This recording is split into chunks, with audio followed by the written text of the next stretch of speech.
Across the African savanna, where grasslands stretch toward the horizon, one animal rises above almost everything around it. Standing up to around 5.5 meters tall, the giraffe is the world's tallest living land animal. But its extraordinary height is more than appearance, it is a survival advantage. While many herbivores compete for vegetation near the ground, giraffes have access to a food source far above them. To drink, a giraffe must spread its front legs and bend its neck dramatically. This vulnerable position can make it easier for predators to approach. Safety often comes from awareness.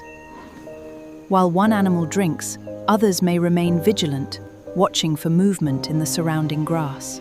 On the African plains, danger is never far away. Lions are among the predators capable of threatening giraffes, particularly vulnerable young calves. A giraffe is far from helpless. Its long legs can deliver extraordinarily powerful kicks, making a healthy adult a dangerous opponent for a predator.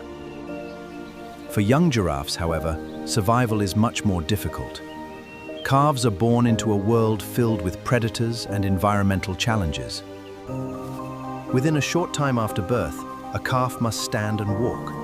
Early mobility is essential because remaining helpless on the ground can be dangerous. Giraffes often form loose social groups. Mothers and calves may remain close together, creating opportunities for protection, learning, and social interaction. The giraffe does not live alone. Other animals can share its habitat and sometimes interact with it in ways that may benefit both species, may feed on ticks and other organisms found on large mammals. These interactions are often described as cleaning partnerships. The bird gains food, while the mammal may benefit from the removal of some parasites. Despite its enormous length, giraffe's neck contains only 7 cervical vertebrae, number found in humans. The difference is that each vertebra can be remarkably elongated. Its long, flexible tongue helps the giraffe select leaves between dangerous thorns.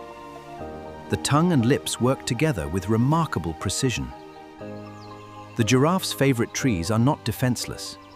Acacia thorns can be several centimeters long, turning every meal into a careful balancing act. The giraffe also plays a role in the wider ecosystem. By browsing high vegetation, it accesses resources that many smaller herbivores cannot reach. As giraffes move across large territories, they can also contribute to seed dispersal. In this way, feeding animals can become part of the process that helps vegetation regenerate. During dry seasons, food and water become harder to find. Giraffes survive partly because they can browse leaves high above the ground, where like cattle and other ruminants, giraffes digest tough plant material through fermentation. Food is swallowed, processed inside stomach chambers, and later brought back up to be chewed again.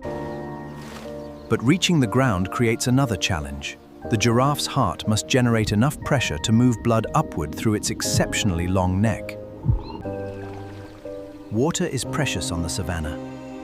When giraffes approach a waterhole, their great height becomes surprisingly inconvenient. Their long legs also allow giraffes to cover considerable distances.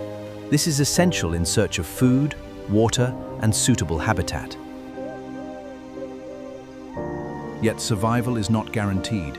Human activity can affect giraffe populations and the ecosystems they depend upon. The giraffe is more than the tallest animal on Earth. It is a survivor woven into the complex web of African life. Protecting the giraffe means protecting the savanna it calls home.